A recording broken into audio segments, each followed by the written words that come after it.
శ్రీమాత్రే నమ. జయ గురు దత్తాత్రేయ నమ.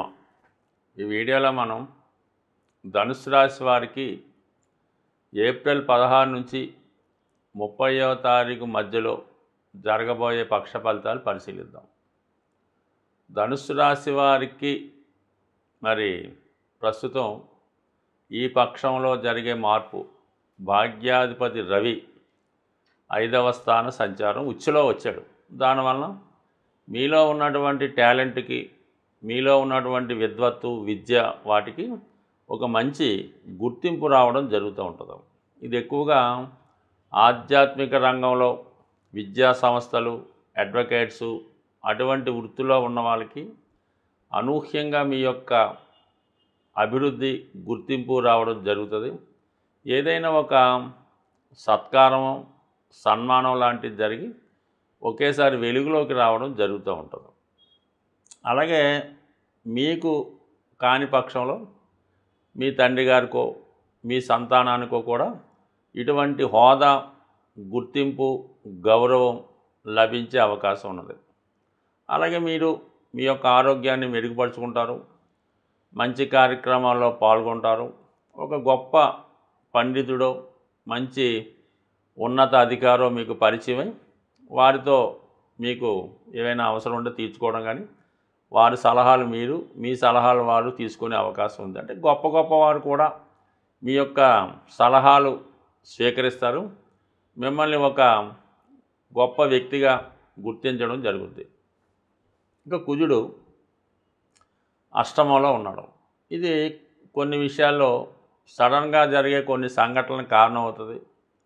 ప్రయాణాలు చేస్తున్నప్పుడు, బాత్రూంలో స్నానం చేస్తున్నప్పుడు ఏదో ఒక సందర్భంలో ఏదైనా ప్రమాదం జరగడం కానీ, ఏదైనా గాయాలు, దెబ్బలు తగలడం కానీ జరిగే అవకాశం ఉంది. వాహన ప్రమాదం కూడా జరగవచ్చు. ఏదైనా ప్రయాణాలు చేస్తున్నప్పుడు, రిస్క్తో కూడుకున్నటువంటి పనులు చేస్తున్నప్పుడు చాలా జాగ్రత్త వహించవలసి ఉంటుంది.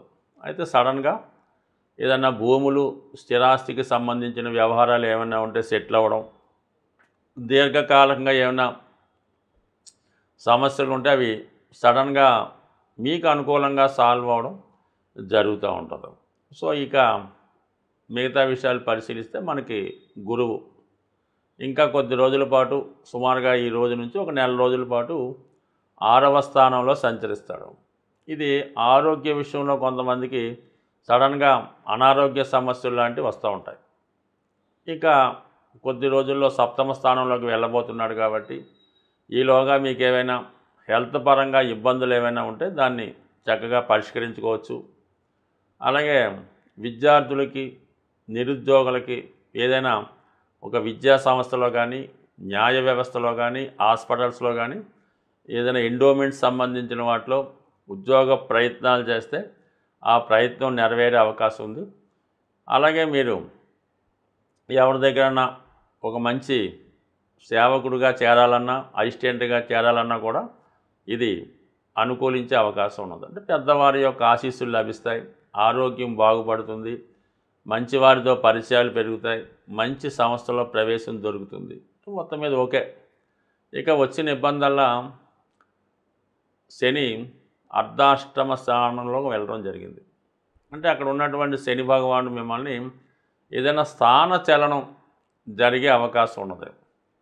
అంటే ఊరికే కాకుండా శని వృత్తికారకుడు అవ్వడం వలన ఉద్యోగరీత్యా ఒక ప్లేస్ నుంచి ఒక ప్లేస్కి మారడానికి అవకాశం ఉంటుంది.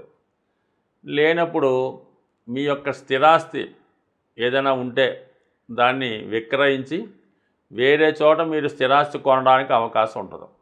ఇక విద్యార్థులు లాంటి వాళ్ళు ఎవరైనా హాస్టల్లో చేరడం, ముఖ్యంగా గృహంలో ఒక అసహనమైనటువంటి వాతావరణం ఏర్పడుతూ ఉంటుంది.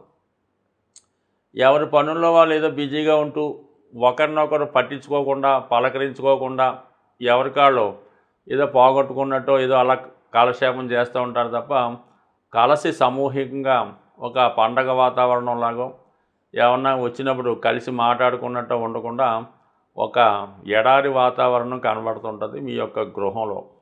అయితే ఇతరుల యొక్క ఇన్వాల్వ్మెంట్ మీ గృహంలో రావడం కూడా చాలా వరకు మీకు కొంత అసహనం కలిగిస్తూ ఉంటుంది. మీ యొక్క ప్రమేయం లేకుండానే కొన్ని నిర్ణయాలు తీసుకోవడం, వాటిని అమలుపరచడం కూడా జరుగుతూ ఉంటుంది. అంటే ఈ సందర్భంలో కొంతమంది పాత వాహనం కానీ, పాత ఫర్నిచర్ కానీ, ఏమైనా వస్తువులు లాంటివి ఉంటే వాటి అన్నీ విక్రయించి మళ్ళీ కొత్తగా ఫర్నిచరు, కొత్తగా ఏసీలు, కొత్తగా ఫ్రిడ్జ్లు ఇవన్నీ గృహాన్ని చాలా అప్ టు డేట్గా, మోడరేట్గా కూడా మార్చడానికి కారణం అవుతూ ఉంటుంది. ఇక ముఖ్యంగా శుక్రుడు ఇప్పుడు తృతీయ షష్ఠ లాభాధిపతిగా 4వ స్థానంలో ఉండడం వల్ల రుణ ప్రయత్నం చేస్తే ఫలిస్తుంది. ముఖ్యంగా ఈ రాశిలో ఉన్నటువంటి స్త్రీలకి వృత్తిలో మార్పు రావడం జరుగుతూ ఉంటుంది. వాళ్ళకి ఏదన్నా రాజకీయ రంగ ప్రవేశం కానీ, సినిమా రంగ ప్రవేశం కానీ చేసే అవకాశం ఉంటుంది. లేదంటే వివాహం అవి జరిగి వేరే ప్రాంతానికి వెళ్ళడానికి కానీ కొంతకాలంగా ప్రయత్నం చేస్తుంటే ఆ ప్రయత్నాలు ఇప్పుడు ఫలించి మీ యొక్క విదేశ ప్రయత్నాలు కూడా ఫలించే అవకాశం ఉంటుంది. బట్ ఏదైనా ఈ ధనుసు రాశి వారికి మరి ఇంకొక నెల రోజుల పాటు ఏదో ఒక అడ్డంకులు, ఇబ్బందులు జరుగుతుంటాయి. గురువు మారిన తర్వాత ఎంటైర్ మీ యొక్క జీవన విధానం, వృత్తి వివరాలు అన్నీ కూడా మారబోతున్నాయి. ఒక నెల రోజులు వెయిట్ చేస్తే తిరిగి ధనుసు రాశి వారి యొక్క జీవితం గాడిలో పడబోతుంది. సాధారణంగా గ్రహాలు మారినప్పుడు వాటి ప్రభావం ప్రతి ఒక్కరి మీద మంచి చెడు కూడా రావడం జరుగుతూ ఉంటుంది. కేవలం ఇప్పుడు మనకి శని ప్రభావం ఏలినాటి శని అన్నది ఏదో ఏలినాటి శని 3 రాశుల మీద ఉంటుంది అనుకుంటారు. బట్ కానీ ఇంచుమించుగా 12 రాశుల్లో 9 రాశుల మీద ఈ ఏలినాటి శని ప్రభావం అన్నది కనబడుతూ ఉంటుంది. కేవలం 3 రాశుల వారికి మాత్రమే శని ఫేవర్గా ఉండడం జరుగుతూ ఉంటుంది. మరి ఆ కారణం వల్ల ఇంచుమించుగా శని పెడుతున్నటువంటి ఇబ్బందుల నుంచి తప్పించుకోవాలన్నా, శని ఇచ్చినటువంటి మంచి ఫలితాలు మనం పొందాలన్నా కంపల్సరిగా శనికి మనం శాంతి చేయించుకోవాల్సి ఉంటుంది. ఇప్పుడు శనికి శాంతి చేయించుకోవడం అంటే జపాలు చేయించడం, ఈ దానాలు చేయడం, దానివల్ల ఏమీ కూడా ప్రయోజనం అయితే ఉండదు. మీరు శని యొక్క మంచి ప్రవర్తన, మంచి ఫలితాలు పొందాలన్నా, వారు పెట్టిన కష్టాల నుంచి తప్పించుకోవాలన్నా ముందు మీరు ఇతరుల మీద ఆధారపడకుండా ప్రతి పని అంటే సొంత పనులు లాంటివి మీకు మీరే స్వయంగా చేసుకోవలసి ఉంటుంది. అలాగే ఏదైనా దగ్గరగా ఉన్నప్పుడు వాహనాలు అవి ఉపయోగించకుండా నడక మార్గం ద్వారా మీరు పనులు చేసుకోవడం, పొద్దున్నే వాకింగు, ఎక్సర్సైజు చేయడం, దాని తర్వాత ముఖ్యంగా ఎటువంటి బలహీనతలకి లొంగకుండా ఉండడం. నెక్స్ట్ టైము వ్యసనాలకి దూరంగా ఉండాలి. పెద్దల్ని, వృద్ధుల్ని గౌరవించడం మంచిది. బయట వారు ఎక్కడన్నా మనకు అనవసరం. మీ కుటుంబంలో ఎవరైనా వృద్ధులైన వారు అంటే వారు పనులు వారు చేసుకోలేకుండా ఉన్నవాళ్ళు ఎవరైనా ఉంటే వారికి మీరు ఏదో రకంగా సహాయం చేయడం మంచిది. అంటే వాళ్ళ మనస్తత్వం ఒక చిన్నపిల్లవాడు మనస్తత్వంలా ఉంటుంది కాబట్టి వారికి సమయానికి ఆహారం అందించడం, వాళ్ళకి ఏమైనా బిస్కెట్లో ఏదో కావాల్సినవి మంచినీళ్ళు దగ్గరగా ఉంచడం, సమయానికి మందులు దగ్గరుండి వేయించడం. పెద్దగా పూర్వంలాగా మీరేమి సేవలు చేసి అక్కర్లేదు. వాళ్ళని సావధానంగా పరామర్శించి మంచి మాటలతో వాళ్ళని సంతోషపెట్టిన శని భగవానుడి యొక్క అనుగ్రహం కలుగుతుంది. ఇంకా అవకాశం ఉన్న వాళ్ళు ఏం చేయాలంటే మన వృద్ధులకి, రోగులకి మందులు పంచిపెట్టడం. ఇప్పుడు చాలా ఉన్నాయిగా అనాథ శరణాలయాలు, వృద్ధాశ్రమాలు, ఓల్డ్ ఏజ్ హోములు. గతంలో హైదరాబాద్లో ఎక్కడో ఒకటి ఉండేది. ఇప్పుడు ప్రతి కాలనీలో అంటే ఇంచుమించుగా ప్రతి ఒక్క ఏరియాలో ఈ ఓల్డ్ ఏజ్ హోమ్ అన్నది పెట్టడం జరుగుతూ ఉంది. ఇప్పుడు బిల్డింగ్లు పెద్దగా కట్టి అనాథ శరణాలయానికో లేదంటే ఓల్డ్ ఏజ్ హోమ్కి అద్దె ఇవ్వడానికి చాలా బ్రహ్మాండంగా నడుస్తున్నాయి. అందువల్ల అటువంటి వృద్ధాశ్రమానికి వెళ్ళి వాళ్ళకి మెడిసిన్స్, అవసరమైనటువంటి మందులు ఇవ్వడం వల్ల మనకి కూడా అంటే ఏదన్నా ఏ గ్రహమన్నా అనుకూలిస్తుంది కాబట్టి ఆ సేవాభావంతో ఉండండి. మీరు సంపాదించే సంపాదనలో ఒక 0.5% ఖర్చు పెట్టినా చాలు. ఆ విధంగా చేసుకోండి.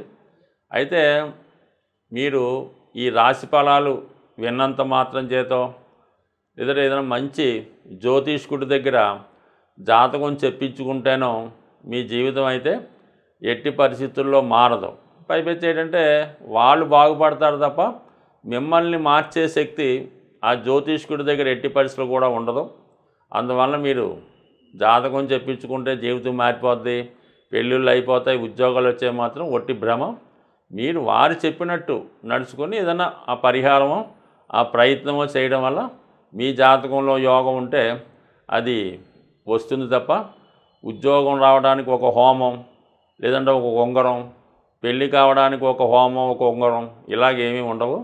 బట్ ఇదంతా ఒక అపోహ మాత్రమే. మీ జాతకంలో ఉంటే ప్రయత్నం చేస్తే, అంటే జ్యోతిష్యుడు ఎంతవరకు చెప్తాడు, అబ్బాయి ఈ సమయంలో బాగుంది, ఈ గురుబలం వస్తుంది కాబట్టి ఈ పెళ్లి ప్రయత్నం చేసుకోండి, ఈ రవి బలం బాగుంది కాబట్టి ఏదైనా గవర్నమెంట్ సర్వీస్ ప్రయత్నం చేసుకోండి, రావచ్చు, అంతవరకే చెప్తాడు తప్ప ఆ జాతకుడు ఉద్యోగం చేసి పెళ్ళిళ్ళు చేస్తే వాడు బ్రహ్మాండంగా ఏ లెవెల్లో ఉంటాడు. కాబట్టి మీరలా అత్యాశగా పోకుండా ప్రయత్నం చేసుకుంటేనే ఫలితం దక్కుతుంది. స్వస్తి.